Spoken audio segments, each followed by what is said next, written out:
So I'm Paul Freedman. I have been a teacher for, well, yeah, teacher first, I guess. Student first, then a teacher. um, and I taught elementary grades for just about 30 years. Somewhere in there, I also became the father of two children who have been truly my greatest mentors. What learning and teaching mean, I have gleaned from them. Now, some more time passed, I co-founded a small school up on Orcas Island, Washington, which I'll talk a little more about. The island more than the school, actually. And currently, I serve as the coordinating editor for the Holistic Education Review, an open access and peer reviewed journal that Renee Owen, also at SOU, and Laurel Teen and I brought back from the ashes. And that journal is hosted by SOU, so that's partly the SOU connection. I also, if you haven't seen the journal yet, by the way, it is, as my daughter would say, fire. I'm really, really proud of the work we're doing and the scholarship we're giving air to, and shining light on so many beautiful practitioners and scholars. I also teach at the Institute for Educational Studies, TIES, which is part of the Union Institute and University, and have a few other side projects. I'm a doctoral student. I'm a full-time doctoral student these days. I'm studying at Fielding Graduate University, and my faculty mentor and the chair of my dissertation committee is Wahink Petopa, Fort Arrows, who I assume several of you know. So that's been great, and a trip in, back into the student mind. Anyway, this topic came up because a few Saturdays ago, I dropped in on my first Holistic Ed conversation with Andrea and Camden and Robin. And it was Tobin who was hosting, Tobin Hart. And he, at one point in his beautiful way, with such humility, says something like, depth is a good metaphor to think about holistic education. What we're doing is deep education. And I was like, deep education, Tobin. Have you seen my TED Talk? Deep education is something I've been thinking about for a while. He and I talked offline a little bit, and so that just inspired me to kind of rekindle those thoughts around using the metaphor of depth and how it might help us to conceptualize a holistic approach. So I do, it's such a small group. I want this to be informal, but I do have a 9 or 10 slide thing to show you. I'm going to go ahead and do it. Mostly this is just selected because I find a couple of these words and concepts and images particularly sticky, if you know what I mean. Like, you see them and then you can't forget them. And so I just offer this briefly as a way to begin conversation, and then we'll open it up, and I'll try not to dominate too much. Is everyone okay? Does anyone need anything? Do you need a glass of water, a deep breath, sip of coffee?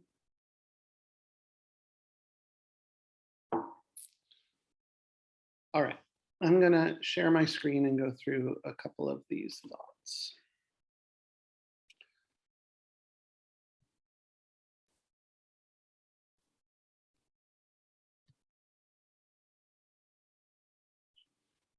Um, what is deep education? To me, and this is all up for conversation, but to me, when I think of deep depth, I'm using it metaphorically. It helps me to distinguish between things that are surface and things that are more three-dimensional. I draw from deep ecology as one example of a tradition that emphasizes depth as both a metaphor and a practice. Um, Others have thought about deep education too. This is one of my favorite quotes. Let us go into it deeply together. Not I see it and you don't see it, or you see it and I don't see it, but we both see it deeply together. And Liz and Robin may know this quote. I don't know if this is J. Krishnamurti from A Flame of Learning.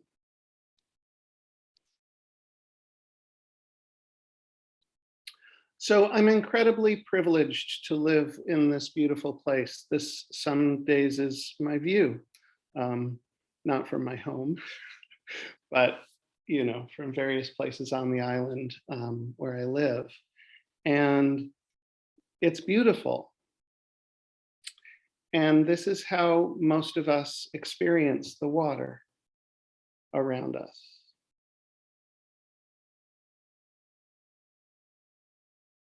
It's monochromatic, it's flat, and there's movement, but you're definitely not seeing the ocean. You're seeing this little skim coat on top. And images like this, in my experience of surfaces, which are so ubiquitous in our society and culture, as lovely as it is, remind me of the traditional and mainstream educational mission, which is to cover surfaces and to, at sometimes frenetic pace, feel like we have learned it all, or at least taught it all, whatever was learned. And this other interesting analogy of covering, we've covered it, like we covered that last week. Again, like to shield it from what? To cover something, right? And it's an impossible task. We're not going to cover it all. We're not going to visit it all. And to pretend that we are, or to set that as the task, feels like a setup. It dooms us to feel stressed out and fail. And so I long for a different perspective on the waters around us, which occasionally I've glimpsed.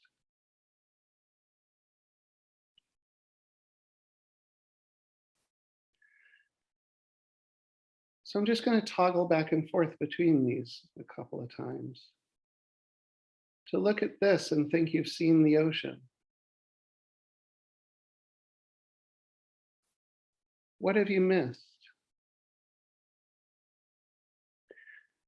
And happy to talk about it, but for me, it's like the three-dimensionality, the depth, the texture, the richness, the ecology of it. You can feel the undulation. You can imagine even the scent or the sound, the living organisms in interrelationship. So this is one of those sticky images for me when I think about depth.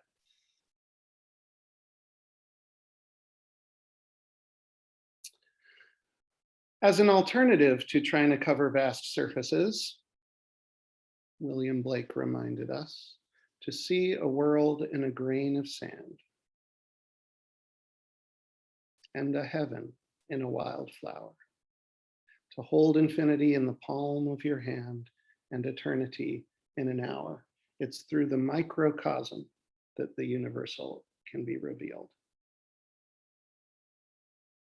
That we don't need to take our students on these like frenetic, tours of European history or whatever our subject is. Like it's in the details, it's in the encounter, in the minutia, in the microcosm.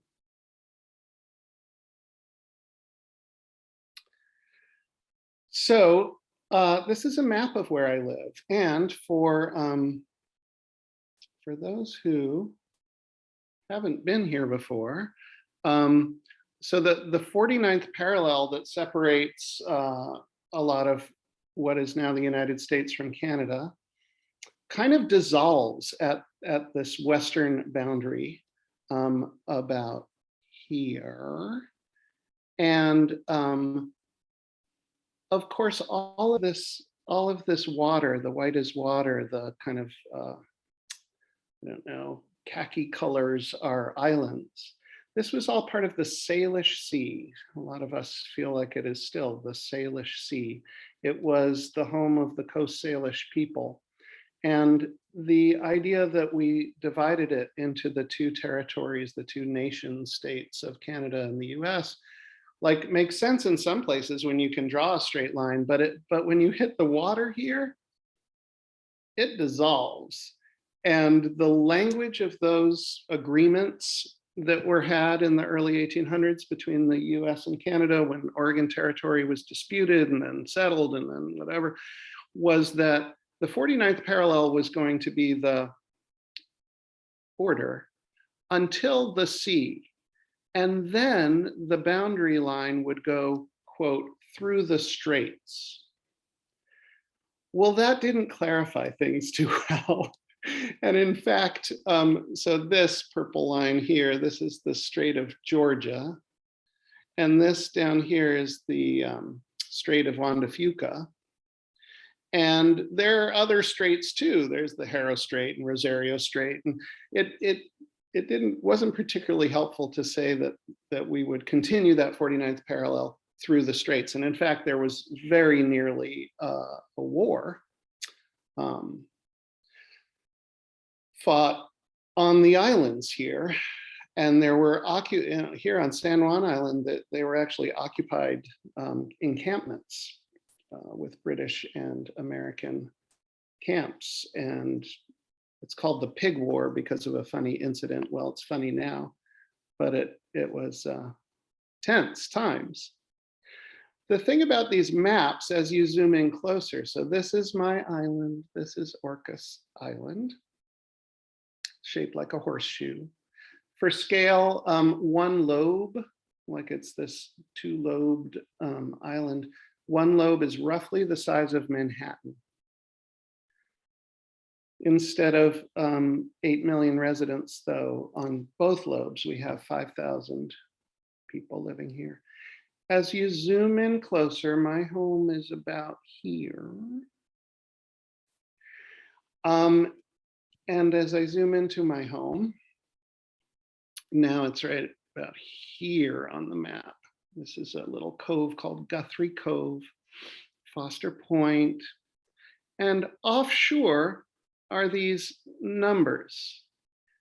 And for those who know nautical maps, maybe you do, these are fathoms. So it's how we measure the depth of the ocean. My son, by the way, lives in Bellingham just across the water and has a little boat. And so he reads these maps, and sometimes I try to too, and they're helpful, except at low tide, and then they're less helpful, which I'll talk about in a little minute too. So these are fathoms. It's how we measure the depth of water. And in this fathom chart, you see like where it's 9 fathoms deep, that's about 54 feet or about 17 meters. 1 fathom is 6 feet. 6 feet was chosen because that is the standardized distance that represents a human arm span. Just like a foot, represents a human foot, even though few feet are exactly 12 inches. In other words, 1 fathom is equivalent to 1 hug. As far as you can reach out. We measure the depth of the ocean in hugs.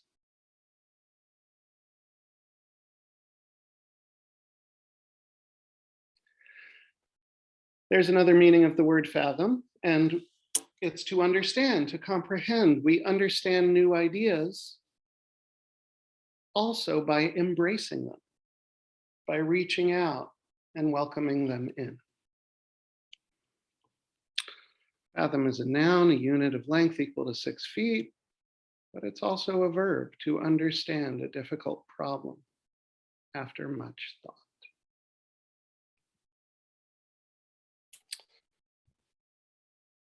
So what is deep education? What is deep learning? What is deep teaching? What would we mean by deep curriculum? I found this article, now that I'm a doctoral student, I'm reading a lot. And this was a researcher at University of Wisconsin, forget which city, because I know they have several campuses. Francois Tauchon, it's my attempt at a French pronunciation. I don't know how he pronounces it. But he wrote an article called Deep Education, and this was one little piece of his conclusion.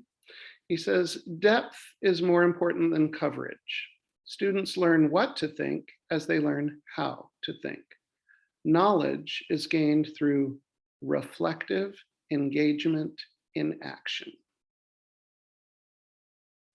Education is the process of gathering, analyzing, synthesizing, applying, and reflecting upon value-laden information. It is transdisciplinary and holds the possibility for transformation and transcendence. Students gain significant knowledge only when they value it, when it has relevance to them. Subject matters should be related to experiences, life values, and viewpoints.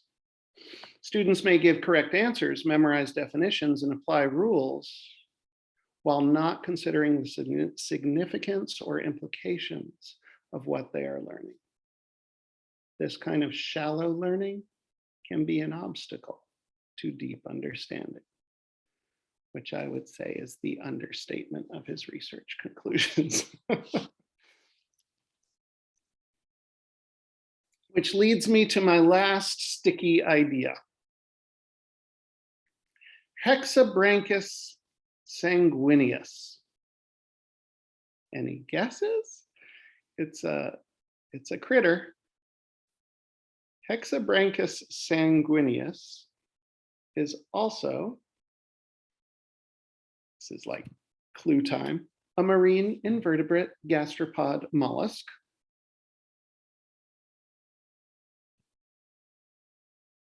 A dorid nudibranch, or what most of us would call, if we had the vocabulary to call it anything, a sea slug. But it's a particular one. It's a flat red splotch, often seen on the surface of rocks. Because we only really see this critter at very low tides. It lives in the intertidal zone and is a member of this rich and strange ecological community of creatures that mostly live underwater, but can survive for at least 6 hours when the water recedes and they're exposed to oxygen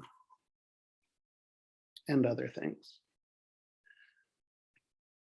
So when we encounter this sea slug, it looks like this red splotchy amorphous blob on the surface of a rock. But it's big. 20 to 30 centimeters long. So that's like almost a foot long. They can be bigger. So it's a large, warty, flat, red splotch. But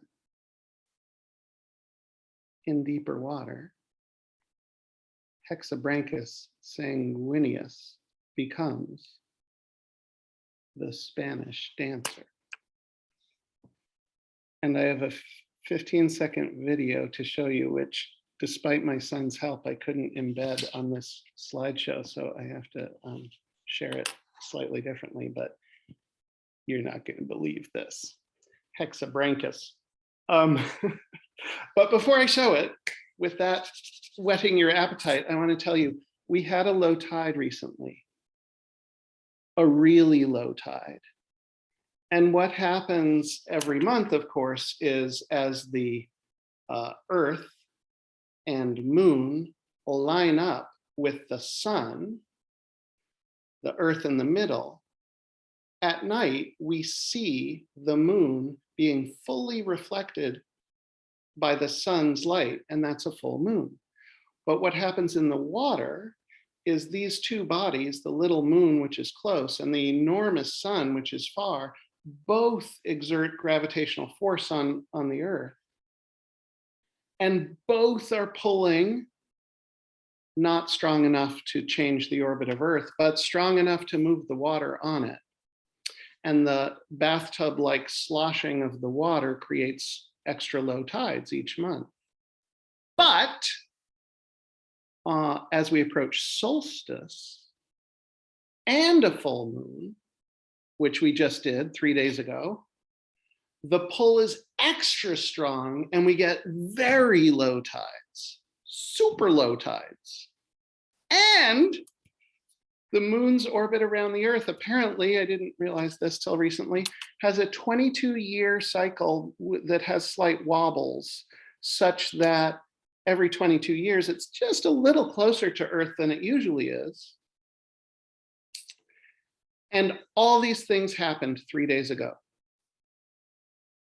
Full moon, summer solstice, and this 22-year wobble. And we had the lowest tides we've had in decades. And all these critters showed up. And you're like, wow, that's amazing. And, you know, I'm out with kids and we're looking gently and carefully under rocks and discovering new things, discovering them for us. But they're always there.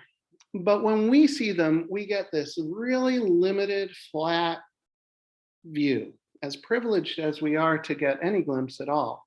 But the Spanish dancer, when the water covers it and it's at a depth, this is what it looks like when it's flat and splotchy and warty on a rock. But you're not going to believe this. This is the Spanish dancer.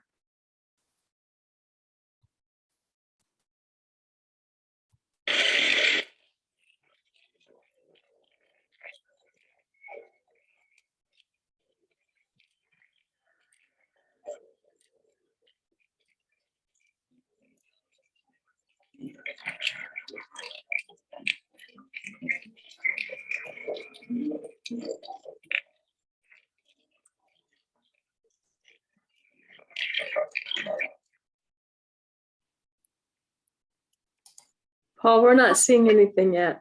Yeah, we didn't get to see. What? Okay, wait. Oh my gosh, I was enthralled. Okay, wait a second. I'm gonna stop sharing and then I'm gonna share again. Hang on. It's worth it. Okay. We're gonna do this one. Okay. Here we go. Now, do you see a photograph? I'm not sure what we see. It's kind of a... Good, then you're seeing it. Here it comes, here it comes. Okay.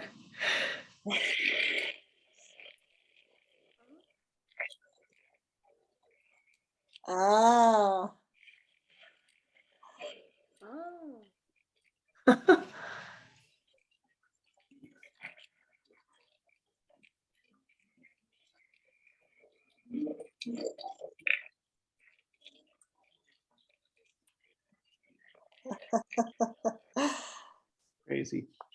So yeah, so that, I hope that's sticky enough for you. That's like nature, right? Amazing. You can tell why they call it the Spanish dancer. I mean, there she is with all her like glory, and that's what we miss when we're stuck on the surface, you know. So that's it. That's what I got, and I'd love to chat. You know, I'll just pause. Let anyone jump in with anything they like. What does it make you think about? Have you ever experienced what you feel is deep education? What does it actually look like? Sound like, feel like? Whatever. So Paul, just a quick question. I cannot even pronounce the name right. Hexabronchus sanguineus. That's perfect, Youngie. Oh my You should be a goodness. naturalist. Oh, that's another new word, new language. So I thought at first it's a like kind of a blanket covered, and then it mostly attached to the rock, but it's not attached. Right. Yeah, no, they're so nudibranchs are well, they're mollusks. They're invertebrates, so they have no backbone. They you know, attach to the rock in the sense that they have the capacity to produce suction. And they have these amazing little teeth called radula with which they lick the rock and they can extract minerals. But they, you know, if you were to grab it, you'd meet resistance and then you could pull it off. So it's not like a limpet or other creatures that really attach, you know, a chitin. These are a little more. Sea slug is actually kind of a good word. Around here, we have a bunch of other dorids. There's one called a sea lemon dorid. It's like this yellow little blob, and they just look like you know, like a half a tennis ball or something. But when they go deep, they go crazy. I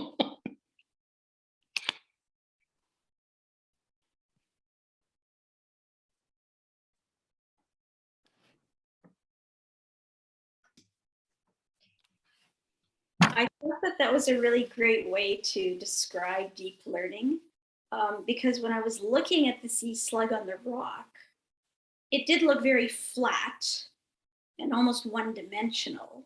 Yeah. And it was very static.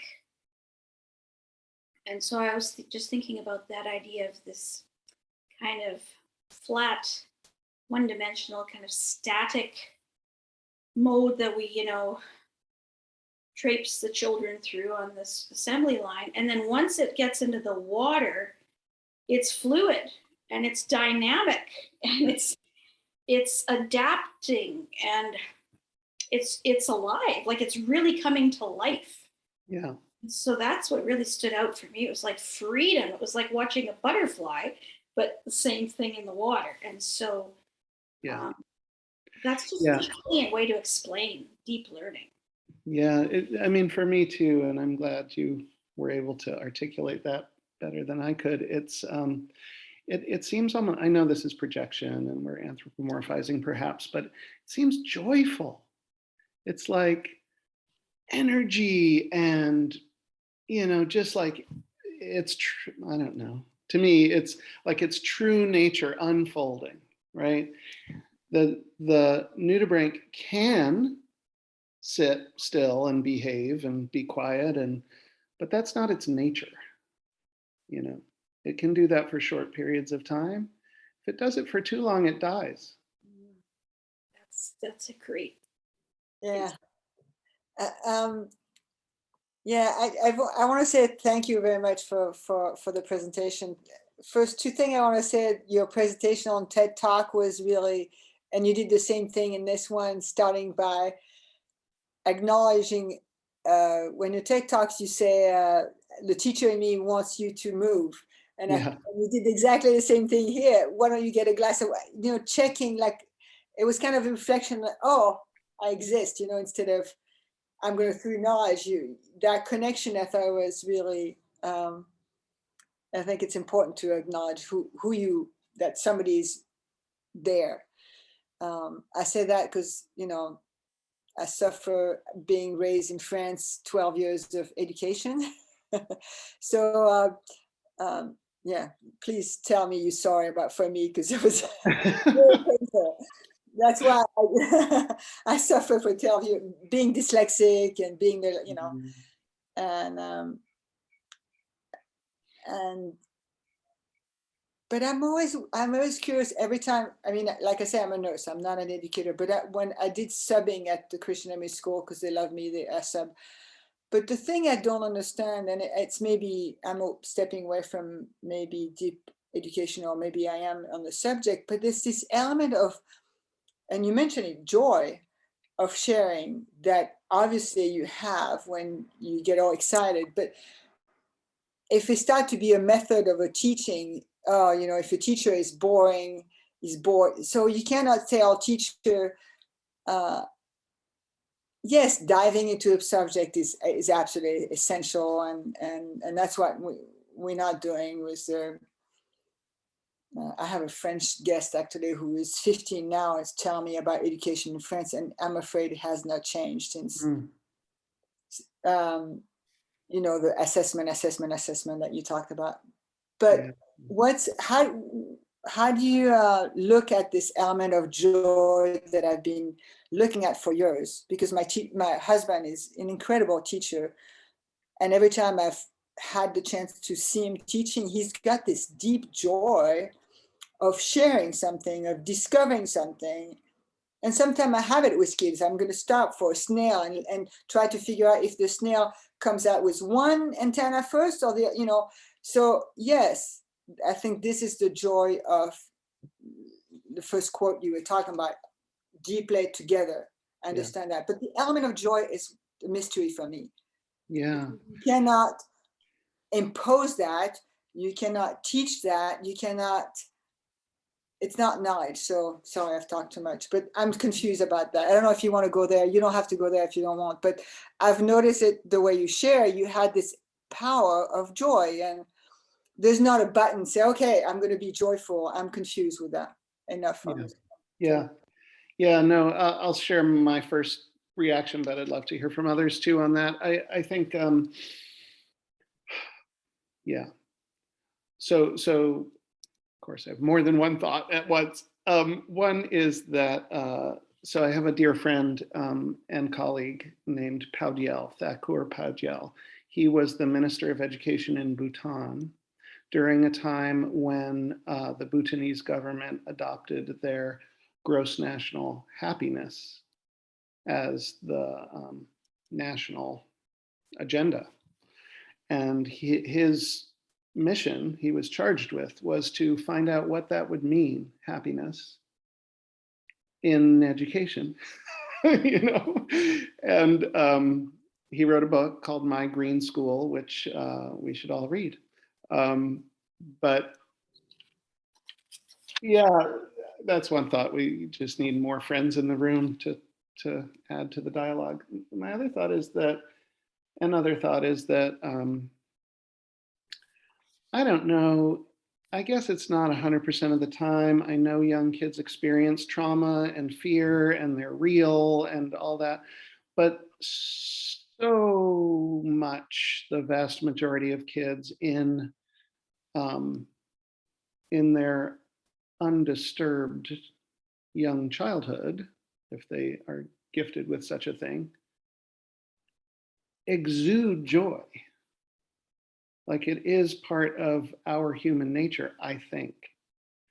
And it is not to be taught.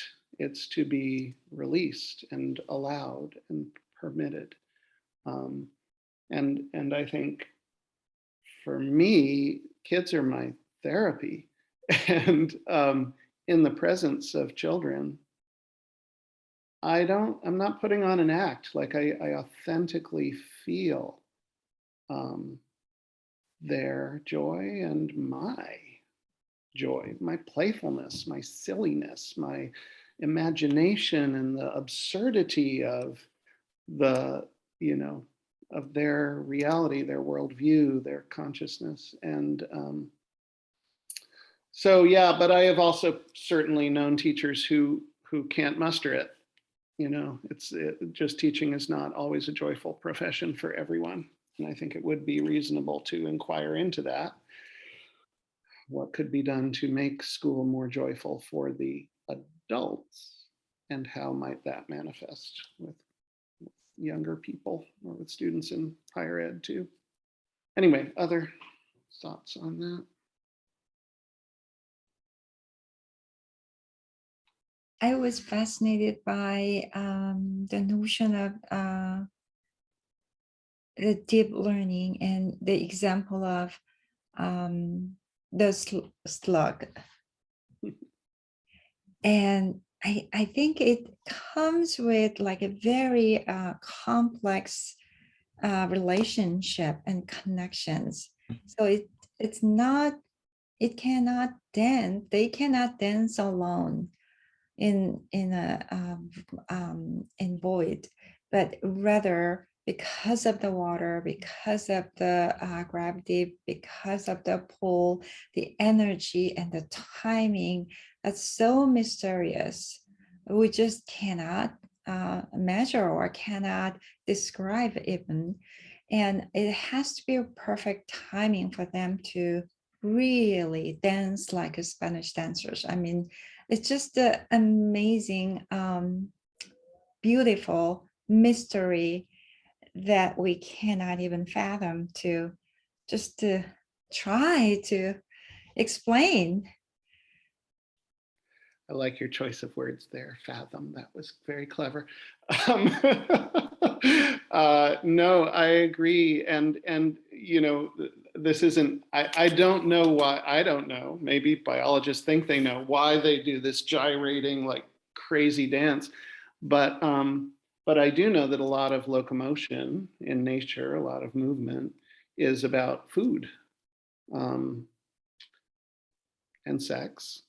but food, why don't we joyfully, mindfully share food at school? Like, why is that relegated to the cafeteria where, kids have 11 minutes to like get through the line and their, whatever, mashed potatoes? Like, why isn't that a ritual that is celebrated? Because yeah, it gets us joyful, doesn't it?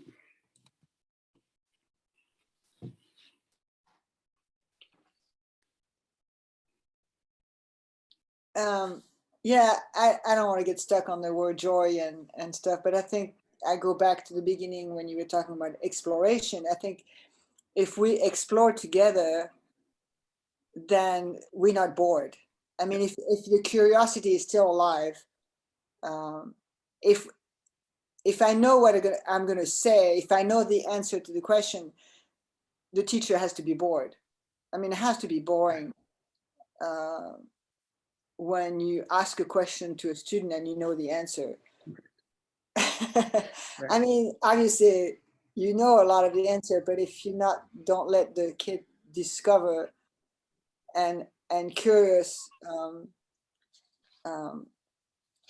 yeah, I did a training with the Krishnamurti teacher who was explaining the math, how to explore deeply and let the student go. There's no wrong answer. There's just a different path that went somewhere else. So how did he get there? It's always when I hear deep, I also hear exploration. For me, it's the same, seems to be the same thing that you use at first, the notion of exploration and curiosity. Yes. Yeah.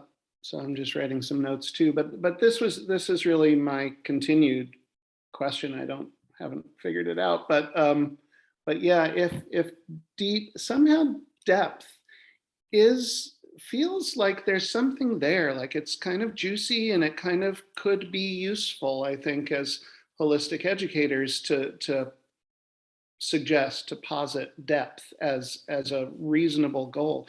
And if that is, then what are components of deep learning?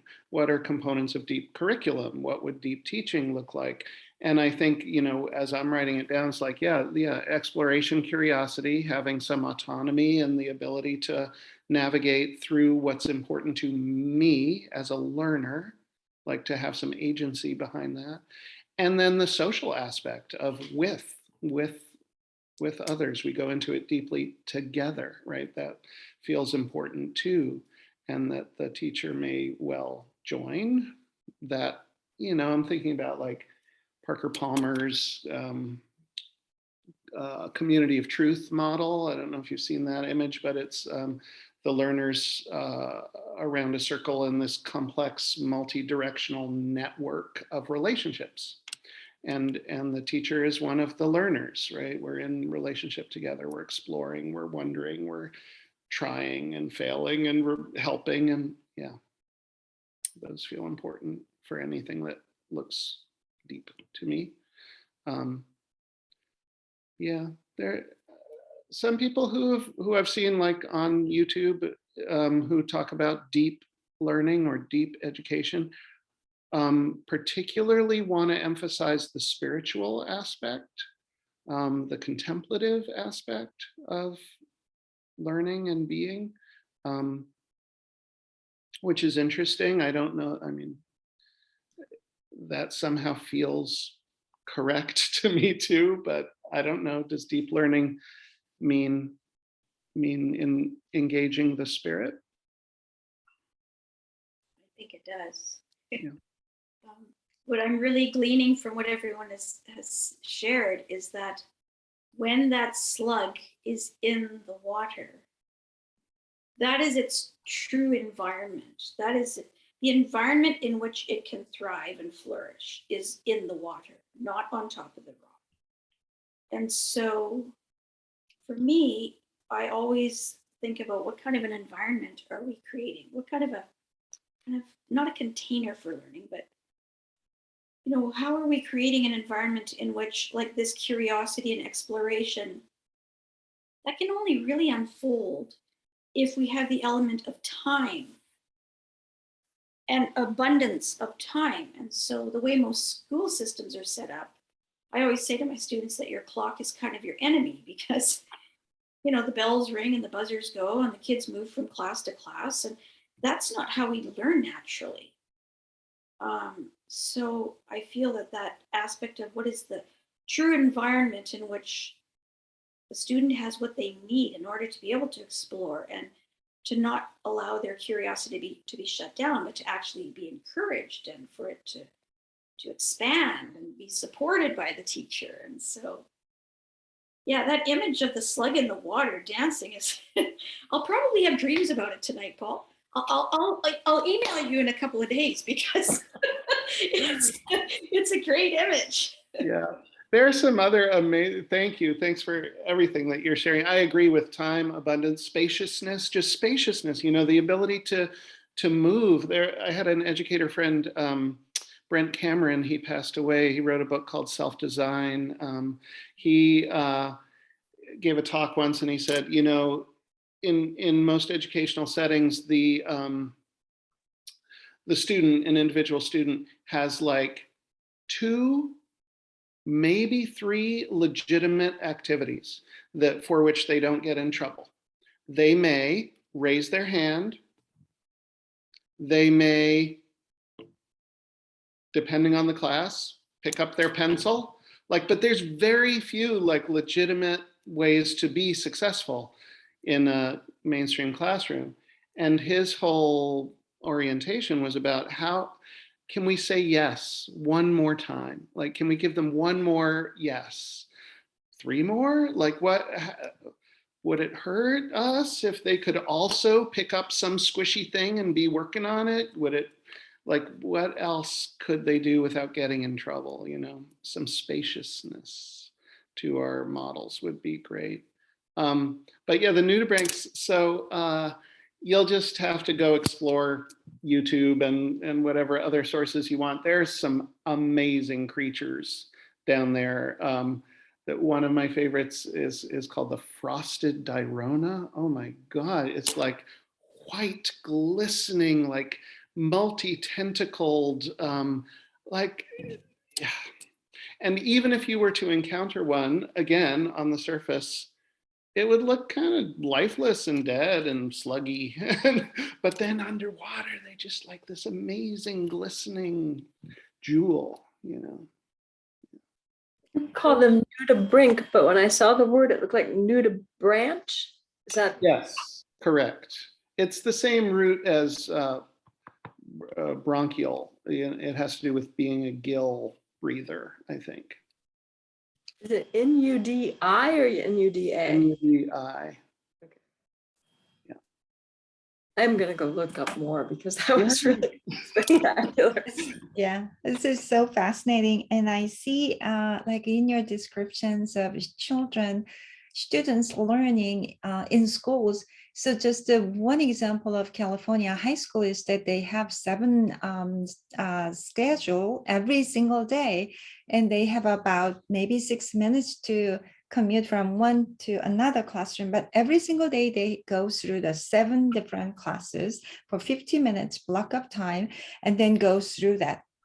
Just so, I mean, there's no autonomy, no freedom, Right. and no the nurturing and self choices. This is nothing. It's like a prison system, like you go through this time here and there, and then that's it. Like a so much surface education. And the other thing that those 50-minute class blocks followed by frantic transition between rooms and so on, a consequence of that is that from the teacher perspective, you probably have 150 students.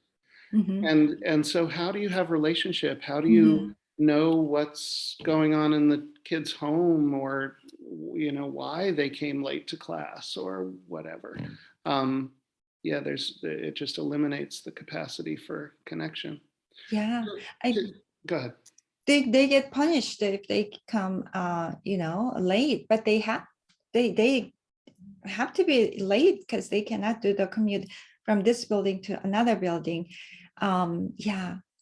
I don't want to derail this wonderful conversation, but I do have one question, which is maybe connected to deep learning. I read the Chicago 2000 statement, the initiative, all the time, almost every year in my classes, and I just wonder about what you think of what happened there in the late 90s, and then in 2000, and then continuing, and what's happening now, or is it like the vision that you wanted to see, is it happening, or how could we come back to that, like you know, the momentum?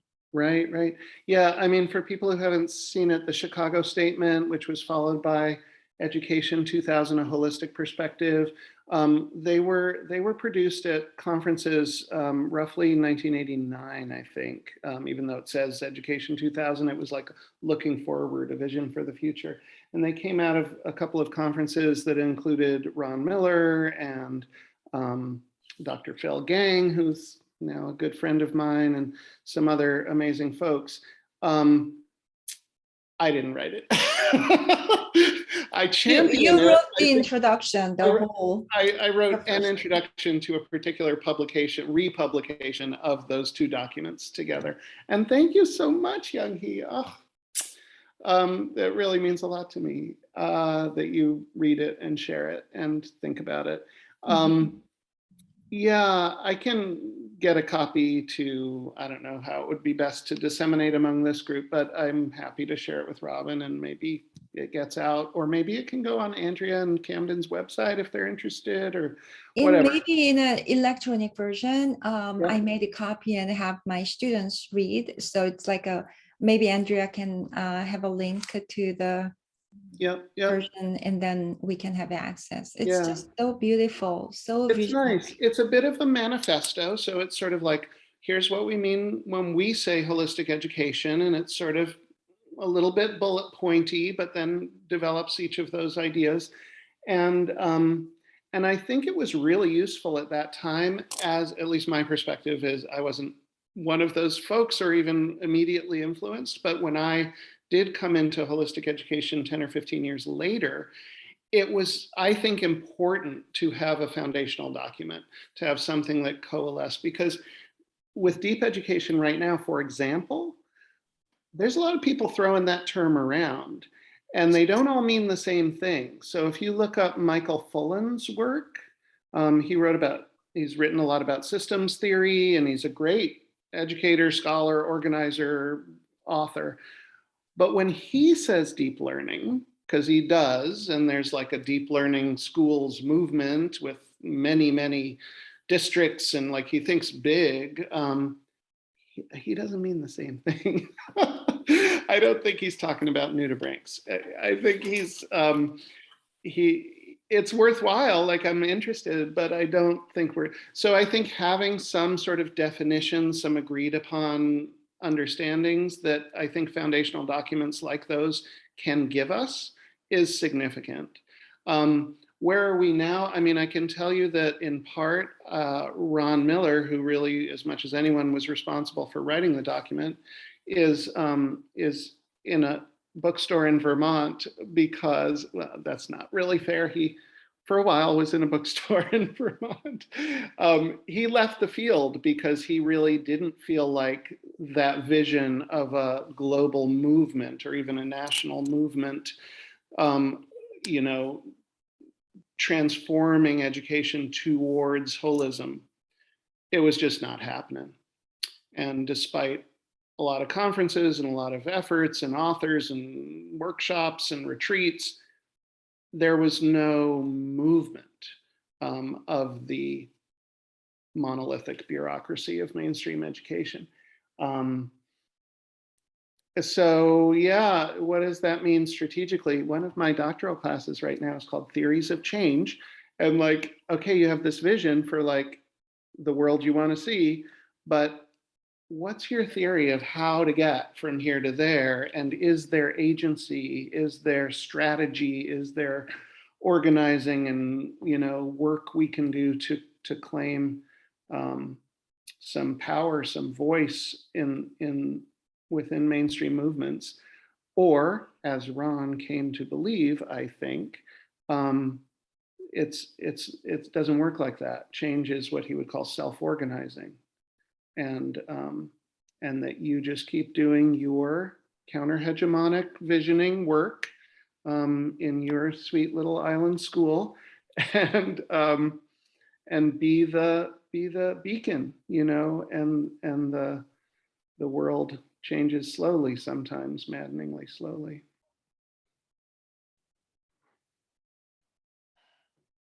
Thank you so much, Paul. Thank you very much. I kind of would like to add more, but we're at the time, so 5:35 almost. We've gone over a little bit. Thank you for just this dialogue. It was really inspiring to just, yeah. And the way you brought us into it with the sea slug. It was Yeah. Mm, Yep. Spanish dancer. Spanish dancer. You know, we got to all dig into our closets and see what we can move around in tonight, I think. All right. If anybody is not on Andrea's list, if you put your email in the chat, I can give it to Andrea to get on her list. She's doing these every 2 weeks, and there's different facilitators. In 2 more weeks, the facilitators are not even graduate, but 2 students at SOU who are delightful. So I hope some of you can join us for future sessions too. All right. Thank you so much, everyone. Really appreciate your making time. Thank you so much. Thank you. Wonderful. Really appreciate. Well,